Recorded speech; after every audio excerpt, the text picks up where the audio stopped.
नमस्कार। आज के समाचारों में डॉक्टर शंकर दयाल शर्मा भारत के 9वें राष्ट्रपति निर्वाचित। डॉक्टर शर्मा को प्रोफेसर जी स्वेल के मुकाबले मिले अधिक वोटों का मूल्य लगभग 3,30,000 के बराबर। डॉक्टर शंकर दयाल शर्मा का जन्म 19 अगस्त 1918 को भोपाल में हुआ। दोनों सदनों में स्वाधीनता संग्राम के दौरान अपने प्राण न्यौछावर करने वाले शहीदों की याद में 2 मिनट का मौन रखा गया। जानी मानी स्वाधीनता सेनानी और सामाजिक कार्यकर्ता श्रीमती अरुणा आसफ अली को 1991 के लिए अंतर्राष्ट्रीय सद्भाव का जवाहरलाल नेहरू पुरस्कार देने का फैसला किया गया है। ये घोषणा विदेश मंत्रालय के एक प्रवक्ता ने की। कल से शुरू होने वाले संसद के अधिवेशन में 57 नए विधेयक रखे जाने की आशा है। कल अधिवेशन के पहले दिन सरकार का इरादा एक ऐसा विधेयक रखने का है जिसके अनुसार पर्यावरण अदालतें कायम की जा सकेंगी। विपक्षी दलों की बैठक में हुए विचार विमर्श के आधार पर यह अनुमान है कि वे जम्मू कश्मीर, पंजाब और चुनाव सुधारों के बारे में मामले उठाएंगी। मेघालय का सवाल भी संसद में उठाया जा सकता है। आर्थिक मामलों में कीमतों की स्थिति और अंतर्राष्ट्रीय मुद्रा कोष से प्राप्त ऋण के मुद्दे उठाए जा सकते हैं।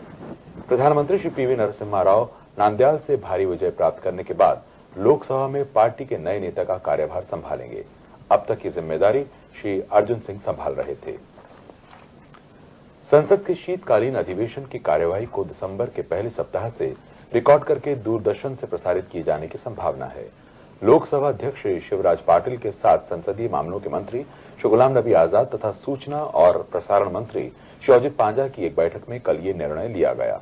खबर है कि संसद के कल से शुरू हो रहे अधिवेशन के पहले सप्ताह में प्रश्नकाल की कार्यवाही को रिकॉर्ड किया जाएगा और निर्धारित निर्देशों के अनुसार संपादित करके उसका प्रसारण किया जाएगा। संपादन के बारे में निर्देश तैयार किए जा रहे हैं। भारतीय जनता पार्टी ने आरोप लगाया है कि जम्मू कश्मीर, पंजाब और असम के बारे में सरकार की कोई नीति नहीं है। आज नई दिल्ली में पार्टी के संसदीय दल की कार्यकारिणी की बैठक हुई। इसमें पंजाब में अगले साल फरवरी में चुनाव कराए जाने संबंधी प्रधानमंत्री की घोषणा की ये कहते हुए आलोचना की गई कि इस बारे में विपक्षी दलों से विचार विमर्श नहीं किया गया। संवाददाताओं को बैठक की जानकारी देते हुए पार्टी के नेता श्री जसवंत सिंह ने कहा कि भारतीय जनता पार्टी कराधान सुधार विधेयक और चुनाव सुधार विधेयकों को संयुक्त संसदीय समिति द्वारा देखे जाने की मांग करेगी। श्री जसवंत सिंह ने कहा कि उनकी पार्टी उपचुनाव के नतीजों से संतुष्ट है। उन्होंने कहा कि उत्तर प्रदेश में भारतीय जनता पार्टी को विधानसभा में पूर्ण बहुमत हासिल हो गया है और गुजरात में वो सबसे बड़ी पार्टी हो गई है, लेकिन उन्होंने राजस्थान में अपनी पार्टी के परिणाम पर टिप्पणी करने से इनकार कर दिया। मध्य प्रदेश और मिजोरम में इस महीने के अंत में जारी होगी। विश्व वैज्ञानिक अकादमियों का जनसंख्या सम्मेलन कल नई दिल्ली में शुरू हो रहा है। सम्मेलन में जनसंख्या बढ़ने की जटिल समस्या, सामाजिक आर्थिक विकास और पर्यावरण संरक्षण पर विचार किया जाएगा।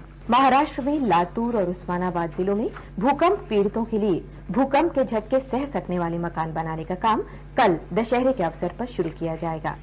इन इलाकों में पिछले महीने की 30 तारीख को विनाशकारी भूकंप से पत्थर और मिट्टी से बने लगभग सभी मकान और इमारतें ढह गई थीं, जिससे बहुत बड़ी संख्या में लोग हताहत हुए। इन इलाकों के लोगों के लिए विजयदशमी का पर्व नई खुशियां लेकर आएगा, क्योंकि अब जो मकान बनाए जाएंगे उनमें नई से नई तकनीक अपनाई जाएगी। समझदारी है। घोटाले के बारे में जब आगे बहस हुई तो सरकार की कड़ी आलोचना की गई। भारतीय जनता पार्टी के एक सदस्य ने एक सूची से ऐसे लोगों के नाम पढ़ने शुरू किए जिनके बारे में कहा जाता है कि उनका इस घोटाले से संबंध था। इस पर सदन में शोर शराबा शुरू हो गया। कांग्रेसी सदस्यों ने इस पर जोरदार आपत्ति की।